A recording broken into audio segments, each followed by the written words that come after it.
सकते हैं। अगर एक बंदा एक जगह 10 किलो सब्जी, एक मरले से 10 किलो सब्जी ले रहा है, तो जब वो टनल लगाएगा, उसकी प्रॉपर निगहदाश्त करेगा, तो वो आप कह लें कि 30 गुना ज़्यादा वहीं से सब्जी निकाल सकता है। बहुत शुक्रिया। और इससे आमदनी में भी इजाफा। अच्छा, ये जो है टनल टनल फार्मिंग है, ये हर मौसम की सब्जियां हैं या बेमौसमी सब्जियां उसके अंदर हम कंट्रोल एनवायरनमेंट में कर सकते हैं? टनल में आप बेमौसमी सब्जियां भी इजीली लगा सकते हैं, क्योंकि मैंने जिस तरह से बताया है, आप उस पर सिर्फ एंटी इंसेक्ट शीट तो हम उस टाइम लगाते हैं कि दिन टाइम, लाइक आप कह लें कि हमारे पास जब समर सीज़न होता है उसमें हम एंटी इंसेक्ट शीट लगा रहे हैं। जैसे ही हमारे पास मौसम ठंडा होने लग जाता है, क्योंकि हमारे पास जो डिफरेंट सर्दियों और गर्मियों की सब्जियां हैं, आप कह लें कि टनल में भी स्पेसिफिक सब्जियां आप लगा सकते हैं। जैसे कि आप कह लें कि खीरा हो गया, टमाटर हो गया, हमारे पास रेड चिली, ग्रीन चिलीज़ जितनी भी हो गई, उसमें शिमला मिर्च हो गई, उसमें दूसरी मिर्चें हो गई। उसके बाद इस टाइम हम स्ट्रॉबेरी भी उसमें लगा सकते हैं। अच्छा, उनको जो टेम्परेचर चाहिए होता है ना, कि 10 से कम टेम्परेचर ना हो। 10 से कम टेम्परेचर को मेंटेन करने के लिए हम, जैसी सर्दियाँ हमारे पास स्टार्ट होती हैं, तो हम ऊपर पॉलीथीन शीट लगा देते हैं। पॉलीथीन शीट का मकसद ये होता है कि एक तो डायरेक्ट कोहरे से बचाया जाए, और दूसरा ये है कि हमारा टेम्परेचर अंदर मेंटेन रह जाए। अच्छा ज़ुबैर भाई, मेरे भाई कीजिए हमारे नाजरीन को कि टनल होती कितनी किस्म की हैं और किस किस तरीके से ये मैनेज की जा सकती है? आम ले मैन करो किस तरह कर सकता है कि ये आप उसकी प्रोडक्शन में इजाफा हो? अच्छा, जो टनल्स होती हैं ना, वो 3 किस्म के स्ट्रक्चर होते हैं। आप कह लें एक लो, एक वॉकिंग टनल और एक हाई टनल। अच्छा, लो टनल जो हम लगाते हैं, वो उस पे इतना एक्सपेंसिव नहीं है। उस पे सिर्फ आपने कह लें कि शहतूत की लकड़ियाँ कह लें, मतलब ऐसी आपने लकड़ी कोई भी लेनी है जो बेंड हो जाए। मतलब बम्बू बांस जो है वो बेड। हाँ, आप बांस भी ले सकते हैं, और उसके ऊपर आपका जो खर्चा आ रहा है वो सिर्फ शीट का आ रहा है, और वो होती हैं 3 से 4 फुट। वो हम उस टाइम लगाते हैं कि जब हमारे पास पंजाब में खास तौर पे कोहरे का मौसम होता है, जी जी। जनवरी फरवरी। हम उसमें लगाते हैं, क्योंकि सब्जी को डायरेक्ट कोहरे से बचाने के लिए हम वो स्ट्रक्चर लगाते हैं 1 से 2 माह, उसके बाद फिर हम वो उतार लेते हैं। जो दूसरी वॉकिंग टनल है, वो हम कहते हैं कि जिसमें आप इजीली वॉक कर सकते हैं आपकी हाइट से ऊपर। तो आप कह लें कि 7 से 8 फुट, हम मोस्टली उसको 11 फुट तक भी ले जाते हैं। इतनी टनल आपके लिए वॉकिंग टनल एक स्टैंडर्ड साइज़ है। उसका जो स्टैंडर्ड साइज़ वॉकिंग का होता है, आप कह लें कि 100 फीट लॉन्ग होता है, और वाइड हम उसको रखते हैं 12 फीट। अच्छा ज़ुबैर भाई, इससे मेरा ज़िमनी सवाल है, अगर सपोज किसी के पास 100 फीट लैंड नहीं है, कम ज़मीन है, तो अकॉर्डिंग टू ज़मीन के भी वो बन सकती है जी वो? बिल्कुल, आप उसको कम भी कर सकते हैं। आप कह लें कि कम से कम, मैं रिकमेंड यही करूँगा, आप 50 कम से कम रखें, 50 से कम ना करें, क्योंकि आपके अखराजात हो रहे हैं।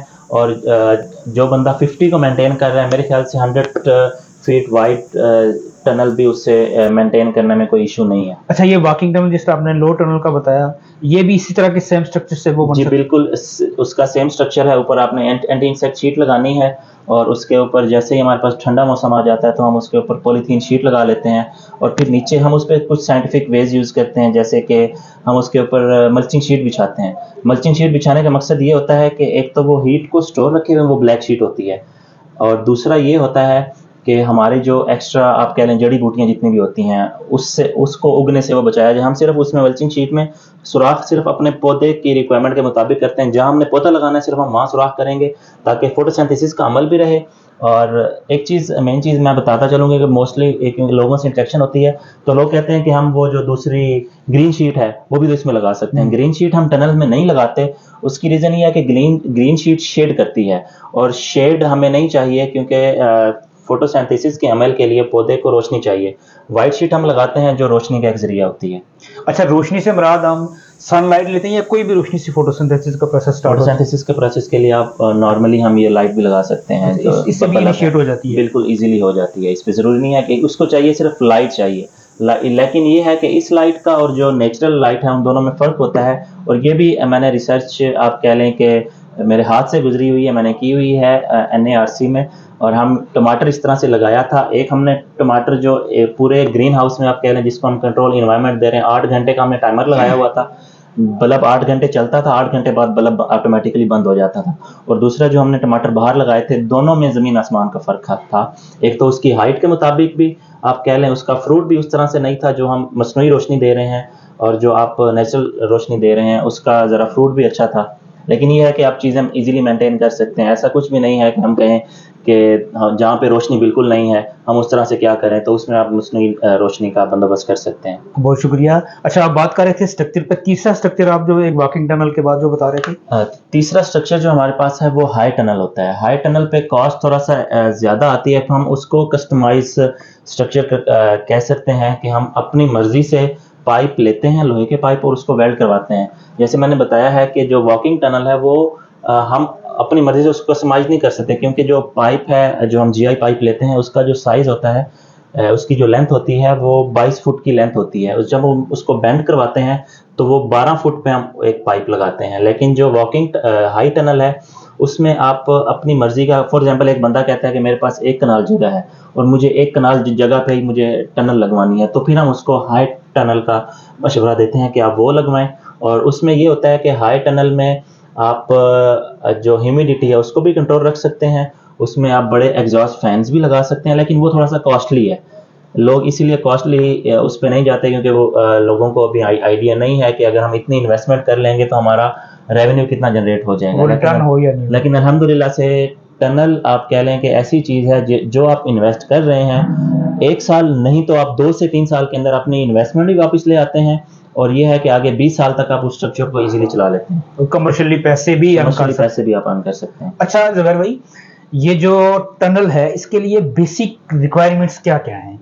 जैसे हम लैंड कह रहे हैं, आप सनलाइट कितनी है या? अच्छा, टनल में बेसिक रिक्वायरमेंट यही होती है कि 8 घंटे धूप पड़ना लाजमी है आपकी उस जगह पे, डायरेक्ट धूप पड़े। ये नहीं है कि आप कहें कि सिर्फ रोशनी हो, नहीं, उस पर डायरेक्ट धूप पड़ना हो ज़मीन पे लाजमी है। अगर आसपास कहीं आप कह लें कि कोई पौधे वगैरह, जड़ी बूटियाँ हैं, कोई दरख्त हैं, तो उनकी आप शाख तराशी करा रहे हैं साइड से, आप उसकी शाखें कटवा लें ताकि डायरेक्ट उस जगह पे 8 घंटे धूप पड़े।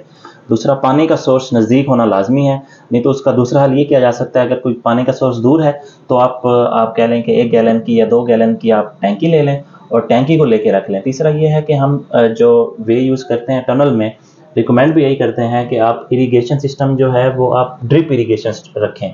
फ्लड इरिगेशन में ये होता है कि पानी ज़्यादा लग जाता है, क्योंकि एक इंसान को नहीं पता, जो एक नया बंदा स्टार्ट कर रहा है उसको नहीं पता कि मुझे कितना। फ्लड इरिगेशन से मुराद ये है कि आप खुला पानी जो देते हैं, खुला पानी नालियों में जी। आप कह लें कि जो हम लगाते हैं, अब उसमें नहीं पता होता कि एक पौधे को कितनी ज़रूरत है पानी की और मुझे कितना पानी चाहिए। हम उसको कंट्रोल इन्वायरमेंट दे रहे हैं, ह्यूमिडिटी भी ज़्यादा हो जाती है उसमें, फिर बीमारियों का अटैक काफ़ी ज़्यादा है।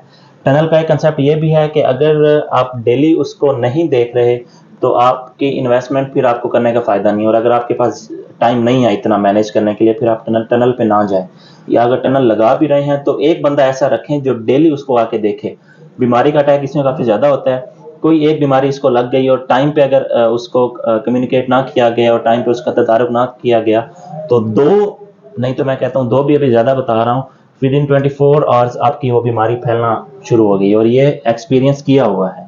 ये इंटेंसिव आप कह रहे हैं कि आपकी वो निगरानी में होना चाहिए? जी बिल्कुल, इस निगरानी में होना चाहिए। दूसरा ये कि हम ड्रिप इरिगेशन का इसलिए कहते हैं, ड्रिप इरिगेशन में आप पानी थोड़ा सा खोलते हैं, और वो 3 टाइम हम खोलते हैं, जिसमें पौधा अपनी ज़रूरत के मुताबिक पानी ले लेता है, और एक्स्ट्रा आप कह लें कि पानी हमारे पास ज़मीन में स्टोर हो जाता है। इन शॉर्ट हम ये कह सकते हैं, मतलब वो ज़्यादा फ्लड की तरह ह्यूमिडिटी नहीं होती और वो डिजीज़ का चांस कम। हाँ जी, वो बहुत कम हो जाता है। टनल फार्मिंग में जितने भी आप कह लें कि एक्सपर्ट्स हैं, वो यही कहते हैं कि आप ड्रिप इरिगेशन दें रेदर देन के फ्लड इरिगेशन। अच्छा, जो रिस्क हो और इसके साथ ज़्यादा इन्वॉल्व हो सकते हैं टनल फार्मिंग में, थोड़ी सी मैं चाहता हूँ कि अपने नाज़रीन को वो भी बताई जाए। उसमें रिस्क जैसे पहले बता रहा था कि जैसे कि इसमें काफ़ी ज़्यादा अटैक एक तो इंसेक्ट्स का ही होता है। जी। अच्छा, इंसेक्टिसाइड के लिए तो हम एंटी इंसेक्ट शीट यूज़ कर रहे हैं, लेकिन फिर भी सम टाइम हम उसको खोलते हैं, आना जाना होता है, कोई एक इंसेक्ट अंदर घुस आए और हमें नहीं पता चलता, वो विद इन आप कह लें कि 24 टू 48 आवर्स वो खुद को रेप्लिकेट करता है, अंडे देने लग जाता है, और बच्चे, क्योंकि उसको एक होस्ट मिला हुआ है, वो पौधे पे आके अपनी खुराक पूरी ले रहा है। उसमें हम ये है कि उसकी निगहदाश्त रोज़ करना ज़रूरी है, निगहदाश्त रोज़ करना ज़रूरी है। पौधे को एक तो हम चीज़ें होती हैं जो हमें सामने नज़र आ रही होती हैं, दूसरा ये होता है कि पत्ते को हमने नीचे से देखना लाजमी होता है, कहीं नीचे तो कोई चीज़, क्योंकि मोस्टली जो इंसेक्ट्स हैं आप कह लें वो हमेशा छाँव पे पलते हैं, तो पत्ते के नीचे उनको छाँव भी मिल रही होती है, उसको ठंडी हवा मिल रही होती है, तो वहाँ काफ़ी ज़्यादा फैल रहे होते हैं। इंसेक्ट्स का अटैक हो गया। दूसरा, फंगस का अटैक काफ़ी ज़्यादा होता है। फंगीसाइड्स हम मोस्टली यूज़ करते हैं फंगस के अटैक के लिए। और तीसरा उसमें ये होता है कि कोई भी बीमारी लग गई है और अगर हम माहिर को नहीं बताया गया कि इस पे क्या अटैक हो रहा है, ये क्या, क्योंकि टनल फार्मिंग ऐसी चीज़ है, कभी भी आपने खुद से उसमें ना आप कह लें कि स्प्रे वगैरह खुद से नहीं करना। अगर आप खुद से स्प्रे करने लग गए और कोई चीज़, excess of everything is bad, तो कोई भी चीज़ अगर ज़्यादा उसको लग गई और हमें मतलब उसको जो रिक्वायरमेंट के मुताबिक ना और उससे ज़्यादा चीज़ चली जाए, तो मैं जिस तरह से फ़ायदा बता रहा हूँ 300 गुना ज़्यादा फ़ायदा है, तो वो फिर आपके उलट भी हो सकता है, आप उस पर रिस्क में भी जा सकते हैं। अच्छा, बहुत शुक्रिया। अच्छा, ये जो आपने रिस्क बताए, ये सारी चीज़ें इजीली मैनेजेबल है? जी बिल्कुल, आराम से इजीली मैनेजेबल हैं, और ये क्योंकि इस टाइम मैं आपको इसलिए चीज़ें बता रहा हूँ, ये खुद मेरे हाथ से गुजरी हुई चीज़ें हैं, और हम मोस्टली साइंटिफिक वेज यूज़ करते हैं टनल्स में, कि जितने भी आप कह लें कि उसको कंट्रोल इन्वायरमेंट दे रहे हैं, एंटी इंसेक्ट शीट यूज़ कर रहे हैं, फिर वो नीचे मल्चिंग शीट यूज़ कर रहे हैं कि जो हीट को भी स्टोर रखें। अच्छा ज़ुबैर भाई, ये थोड़ी सी रहनुमाई कीजिएगा, जो न्यूट्रिशन वैल्यू है, जो मिनरल है, हमारी ये जो सब्जियात को चाहिए, वो इजीली मैनेज हो सकते हैं? किस किस तरीके से वो पॉसिबल है? जी बिल्कुल, इनके भी स्प्रेज़ वगैरह मिलते हैं। आप कह लें कि हम पे डिपेंड करता है कि आप फ्लड उसको मतलब ग्रेन्स की सूरत में उसको देना चाह रहे हैं, या फिर आप उसको स्प्रे की सूरत में देना चाह रहे हैं। स्प्रे में आपके डिफरेंट माइक्रो न्यूट्रिएंट्स होते हैं, हमारे पास अमीनो एसिड्स होते हैं, जो हम वीकली बेस पे उसको देते हैं, जिसमें उनकी खुराक भी पूरी हो रही है और उसको सारा एनवायरनमेंट भी मिल रहा है। इसका मकसद ये नहीं होता कि आप सारी उसको चीज़ें आप कह लें कि मसनूई दे रहे हैं, नेचुरल वो चीज़ें भी ले रहा है। और टनल फार्मिंग में बस ये होता है कि हमने जिस तरह से हम अपनी ग़िज़ा की ज़रूरत खुद पूरी करते हैं, जी, जी। इसी तरह से हमने उस पौधे की ग़िज़ा की ज़रूरियात को भी पूरा करना है। अच्छा, इसकी ज़रूरियात बर वक़्त पूरी की जाए तो प्रोडक्शन बहुत अच्छी आती बहुत है। प्रोडक्शन हो सकती है। जी बिल्कुल। अच्छा, थोड़ी-सी ये रहनुमाई कीजिएगा कि जैसे हमारे इलाके हैं, हम कह रहे हैं इस्लामाबाद के सराउंडिंग में मरी है, मुज़फ़्फ़राबाद, रावलाकोट है, पंजाब है, साउथ पंजाब है, सिंध है, हमारा बलूचिस्तान है, चित्राल है।